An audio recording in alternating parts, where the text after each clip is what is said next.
Class +1 student, chemistry student बेटा, हम आपका चैप्टर स्टार्ट कर रहे हैं स्ट्रक्चर ऑफ एटम। तो बच्चे आपने पहले ही एटम के बारे में सुना हुआ है आपकी क्लास 9th में, you all already have learned. ठीक है, तो क्या होता है एटम? तो एटम आपको पता है बेटा बहुत ज़्यादा छोटा से पार्टिकल्स होते हैं, टिन्नी पार्टिकल्स बोलते हैं। ठीक है, तो एटम जो होते हैं जिनका मास होता है, ठीक है, mass and space occupy, that's called matter. तो लेकिन मैटर जो होता है उसमें एटम होते हैं। ओके, छोटे छोटे एटम्स होते हैं आपके। तो इसमें आपका जो चैप्टर नंबर 2 है, तो वो इससे रिलेटेड ये स्ट्रक्चर ऑफ एटम। तो ये एटम जो होते हैं उनकी स्ट्रक्चर कैसे है, तो आपको पता है बेटा जो हमारा एटम होता है उसके बीच क्या होता है, एक न्यूक्लियस होता है।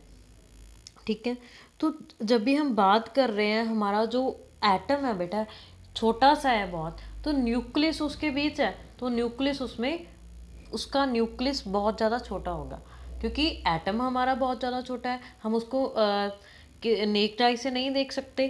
तो जो हमारा उसके अंदर है बेटा, तो जो उसका मतलब हमारे पास जो एटम है, एटम के बीच न्यूक्लियस है, न्यूक्लियस बहुत ज़्यादा हमारा छोटा है।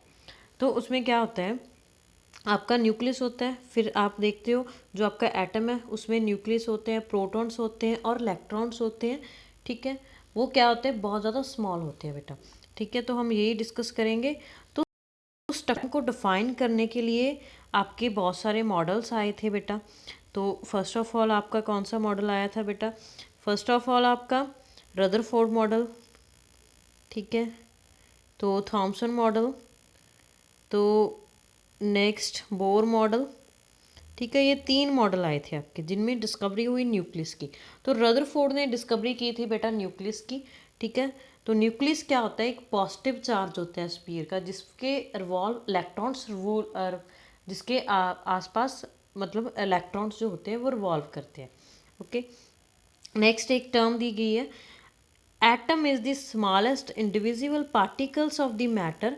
मैटर जो एटम होते हैं वो स्मॉलेस्ट पार्टिकल्स होते हैं किसी भी मैटर के।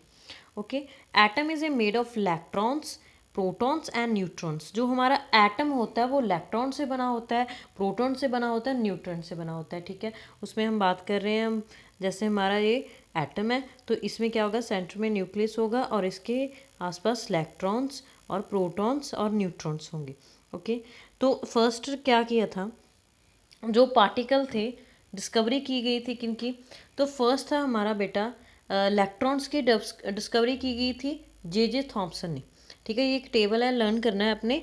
तो इलेक्ट्रॉन्स की डिस्कवरी की गई थी जे थॉम्सन, एक साइंटिस्ट थे, 1869 में उन्होंने एक्सपेरिमेंट किया तो उन्होंने इसकी डिस्कवरी की। तो नेक्स्ट प्रोटॉन की डिस्कवरी की थी गोल्ड स्टेन ने 1886। तो लास्ट पे न्यूट्रॉन की डिस्कवरी की थी चैडविक साइंटिस्ट ने। तो इलेक्ट्रॉन नेचर क्या है इलेक्ट्रॉन्स का, तो नेगेटिव है। अमाउंट ऑफ चार्ज कितना है, 1.6 इंटू 10⁻19 कूलम। तो मास कितना है, 9.11 इंटू 10⁻31 kg। तो प्रोटॉन का कितना है बेटा, पॉजिटिव होता है। ठीक है, proton is the positive charge, P for proton और पी फॉर पॉजिटिव चार्ज। तो इसकी कूलम वैल्यू ऑलमोस्ट सेम, इन्होंने कोई चेंज नहीं किया। और न्यूट्रॉन की वैल्यू 0 होती है, क्योंकि न्यूट्रॉन के ऊपर उन्होंने बोला है कोई चार्ज नहीं होता। ओके, तो इसीलिए उसकी वैल्यू 0 होगी। तो नेक्स्ट आपका मास, इलेक्ट्रॉन का मास क्या जो होता है बेटा आपका 9.11 इंटू 10⁻31 kg होता है बेटा। तो प्रोटॉन का 1.67214 इंटू 10⁻27 kg। तो आपका न्यूट्रॉन का मास जो होता है वो 1.6749 इंटू 10⁻27 kg। तो ये आपने लर्न करने हैं बेटा। तो नेक्स्ट क्या है, तो अभी हम इसकी डिस्कवरी के बारे में थोड़ा सा पढ़ते हैं, तो कैसे कैसे इनकी डिस्कवरी हुई थी। तो जो आपके इलेक्ट्रॉन्स थे बेटा, electrons were discovered using cathode ray discharge tube experiment. तो इलेक्ट्रॉन्स की जो डिस्कवरी हुई थी उनके लिए एक एक्सपेरिमेंट फॉलो किया गया था जिसको डिस्चार्ज ट्यूब एक्सपेरिमेंट बोलते हैं। तो जो न्यूक्लियस था बेटा वो डिस्कवर किया गया था रदरफोर्ड ने डिस्कवर किया था। रदरफोर्ड एक साइंटिस्ट थे, 1911 में 1911 में इन्होंने एक्सपेरिमेंट किया था। तो उन्होंने क्या एक्सपेरिमेंट किया, cathode ray discharge tube experiment, जिसको cathode ray discharge tube experiment बोलते हैं बेटा। Cathode ray discharge tube made of glass is taken with 2 electrodes. तो उन्होंने एक ग्लास को लिया जो 2 इलेक्ट्रोड्स का बना हुआ है at very low pressure and high voltage. तो उन्होंने लो प्रेशर लिया और हाई वोल्टेज करंट है उसमें। तो करंट उन्होंने स्टार्ट किया उसमें से फ्लो करवाना through stream of particles moving in the tube from cathode to anode. जब भी उसमें करंट पास हुआ बेटा तो उसके जो इलेक्ट्रॉन्स थे वो मूव करने लगे। ठीक है, वो कैसे मूव करने लगे, वो कैथोड टू एनोड मूव करने लगे। आपको पता है cathode is positive charge and anode is negative charge, तो वो मूव करने लगे। तो जो these raise were called cathode rays, तो वो उस रेज को क्या बोलते थे, कैथोड रेज बोलते थे। when we perform was taken, cathode rays struck the other end of the glass tube at fluorescent coating and the bright spot on the coating was developed। तो बच्चे क्या होता है, तो उसकी जो ग्लास ट्यूब की है जो ब्राइट साइड है वो ग्लो होने लगती है फ्लोरोसेंट कॉटेज के साथ। तो फिर इस एक्सपेरिमेंट के क्या क्या रिजल्ट आए हम डिस्कस करते हैं। Cathode rays consist of negative charge electron. तो जो कैथोड रेज होते हैं वो नेगेटिव चार्ज को मतलब उसमें होता है, कंसिस्ट होता है। Cathode rays themselves are not visible but their behaviour can be observed. But क्या होता है, कैथोड रेज का खुद विजिबल नहीं होती लेकिन उनका बिहेव जो होता है वो विजिबल होता है। ठीक है, तो next, in absence of electrical और magnetic field cathode rays travel in straight line.